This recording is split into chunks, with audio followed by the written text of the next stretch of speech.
Mastering collocations. Make your English sound natural. Hello learners, welcome to our new video. Today, we're going to delve into a fascinating aspect of the English language, collocations. You might ask, what are collocations?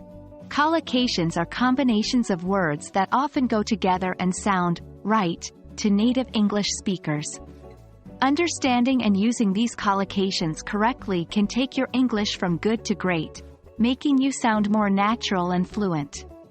In this video, we'll walk through some examples of common collocations and discuss how you can use them in your everyday English. Let's get started. So, what are collocations, exactly?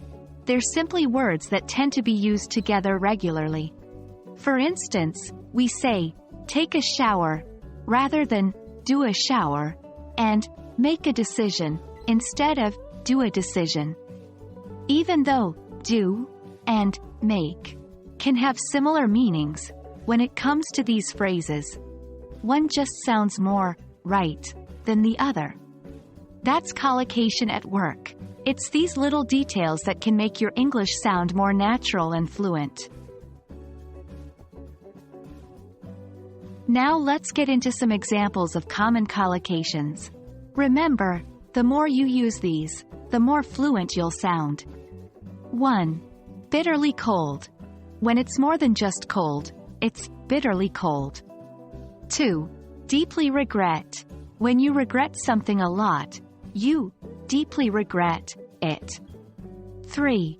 Strongly recommend.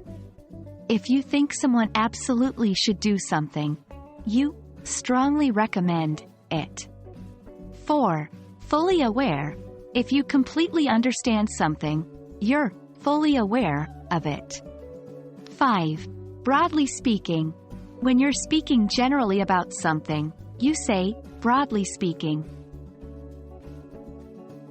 It's important to note that collocations can involve different kinds of word combinations, like verb plus adverb, adjective plus noun, or even adverb plus adjective, like in the examples above. So, how can you learn collocations? Here are some strategies. 1. Read and listen a lot. Reading books, newspapers, and articles can expose you to many collocations. Similarly, listening to English songs, movies, or podcasts can help you identify and understand these combinations. 2. Use collocation dictionaries. There are many resources available that list common collocations. Use them as reference. 3. Practice using collocations. Try to use new collocations in your everyday English, whether it's in writing or speaking. This practice will help reinforce your learning. And that's it for today. I hope this introduction to collocations has been enlightening. Remember, mastering collocations can significantly enhance your English fluency. Try to spot collocations when you're reading or listening to English, and make a conscious effort to use them in your everyday speech or writing.